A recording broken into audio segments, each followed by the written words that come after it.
Balikan natin ngayon ang pagkakaibigan ni Skastekli at Honcho. Nakakapanghinayang kasi marami pang silang mabubuo at magagawang bagong kanta.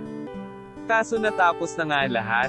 Tingnan natin ang masasayang video ng mga hindi pa sila masyadong kilala pagdating sa musika. Welcome to Sikat Story. Tingnan natin ang masasayang video ng mga hindi pa sila masyadong kilala pagdating sa musika. Ito ay isang video na in-upload ng isang fans. Ito ay jamang nila na talagang walang gamit na auto-tune at masaya pa sila dito habang nagkakantahan. Ang kinanta nila dito ay yung uso pa noong 90s, "O Pare Ko" at "Sorry Na". Pakinggan natin.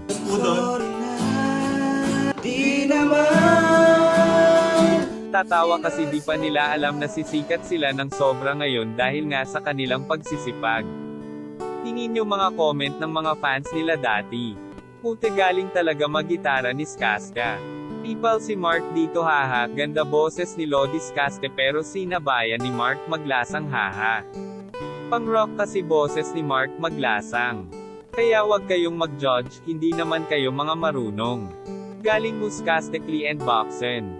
Ang huling collab nga ni Skastekli at Honcho ay sa kanta na Pasensya Na. Ito ay umabot na ng 23 million views. Magaling talaga silang pareho kaya sayang kasi umalis si Honcho sa grupo ng ex-battalion. Basahin natin ang comment noong magkakalab pa sila. Oh, this song is already on repeat, angas ng boses ni Honcho at Skastekli. Parang inspired yung beat sa kanta nila Post at Ty Dolla Sign na Psycho. Pansin ko din yung style ng vocal dito ni Mark pang post na din at may halong kwabo. Which is nice. At syempre yung verse pa din ni Clizzy inaabangan ko. Angas talaga sana all madaming harmony sa utak. Diba? Angas talaga boses mo Idol Mark Maglasang Lupit. Ang galing nila pareho sana ay bumalik ulit sila sa dating pagkakaibigan nila.